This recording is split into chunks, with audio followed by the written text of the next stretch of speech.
ओम शांति। 9 अक्टूबर 2022 अव्यक्त मुरली।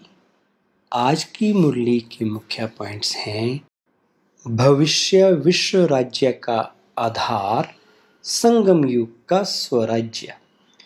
आज विश्व रचता बाप दादा अपने सर्व स्वराज्य अधिकारी बच्चों को देख रहे हैं। इस वर्तमान संगम युग के स्वराज्य अधिकारी और भविष्य में विश्व राज्य अधिकारी बनते हो, क्योंकि स्वराज्य से ही विश्व के राज्य का अधिकार प्राप्त करते हो। इस समय के स्वराज्य की प्राप्ति का अनुभव भविष्य विश्व के राज्य से भी अति श्रेष्ठ अनुभव है।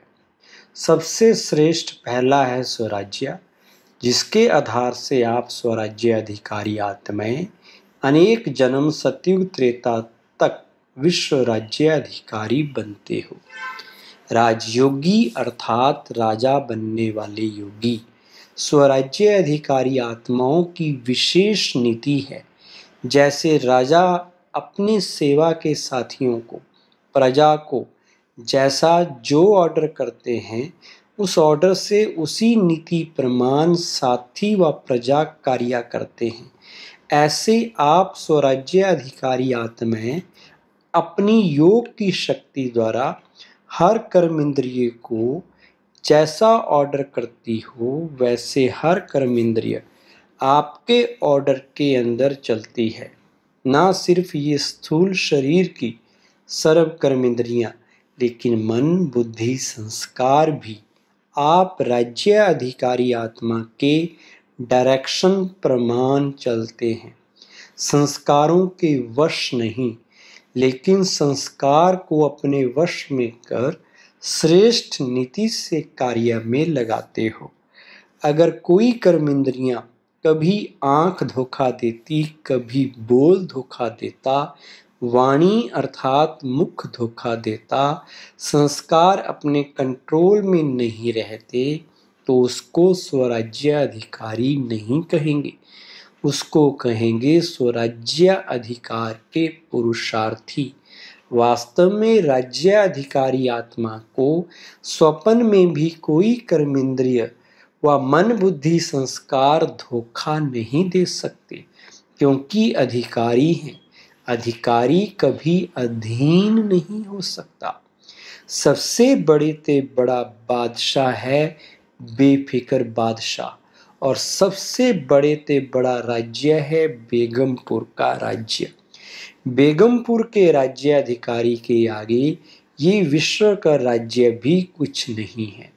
ये बेगमपुर के राज्य का अधिकार अति श्रेष्ठ और सुखमय है ही बेगम, तो बेगमपुर का अनुभव है ना, या कभी कभी नीचे आ जाते हो। सारे सृष्टि चक्कर के अंदर ऐसा कोई बाप होगा जिसकी अनेक सब राजा बच्चे हों। लक्ष्मी नारायण भी ऐसा नहीं बन सकते। ये परमात्म बाप ही कहते हैं कि मेरे सभी बच्चे राजा बच्चे हैं। स्व पर राज्य, हर कर्म इंद्रियों के ऊपर अधिकार हो। ऐसे नहीं कि देखने तो नहीं चाहते थे, लेकिन देख लिया। कंट्रोलिंग पावर, रूलिंग पावर रखो। राजा अर्थात रूलिंग पावर। राजा हो और रूलिंग पावर हो ही नहीं तो कौन राजा मानेगा। बाप दादा ने पहले भी सुनाया है कि कई बच्चे परखने में बहुत होशियार होते हैं। कोई भी गलती होती है जो नीति प्रमाण नहीं है, तो समझते हैं कि ये नहीं करना चाहिए, ये सत्य नहीं है, यथार्थ नहीं है, अयथार्थ है, व्यर्थ है। लेकिन समझते हुए फिर भी करते रहते या कर लेते, तो इसको क्या कहेंगे? कौन सी पावर की कमी है? कंट्रोलिंग पावर नहीं। स्वराज्य अधिकारी अर्थात सदा मौज ही मौज में रहना। मौज में रहने वाला कभी किसी बात में मूंझता नहीं है। अगर मूंझते हैं तो मौज नहीं है। तो संगम युग पर मौज ही मौज है ना, या कभी कभी मौज है। लास्ट में कहा, विश्व राज्य की नीति क्या है? चाहे प्रजा है, चाहे रॉयल फैमिली है, लेकिन प्रजा प्रजा नहीं, प्रजा भी एक परिवार है। परिवार की नीति ये है, सतयुग त्रेता की राजनीति। राजा कहलाते हैं, लेकिन राजा होते हुए भी परम प्रिय पिता का स्वरूप है। परिवार की विधि से राजनीति चलती है। परिवार के स्नेह की विधि से कारोबार होगी। वरदान, मास्टर सर्वशक्तिमान की स्मृति द्वारा सर्व हलचलों को मर्ज करने वाले अचल अडोल भव।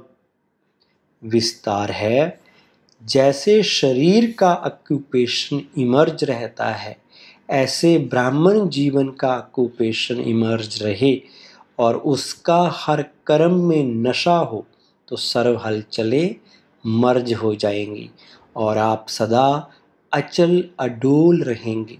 मास्टर सर्वशक्तिमान की स्मृति सदा इमर्ज है, तो कोई भी कमजोरी हलचल में ला नहीं सकती, क्योंकि वे हर शक्ति को समय पर कार्य में लगा सकते हैं। उनके पास कंट्रोलिंग पावर रहती है, इसलिए संकल्प और कर्म दोनों समान होते हैं। स्लोगन, नाजुक परिस्थितियों में घबराने के बजाय उनसे पाठ पढ़कर स्वयं को परिपक्व बना लो। ओम शांति।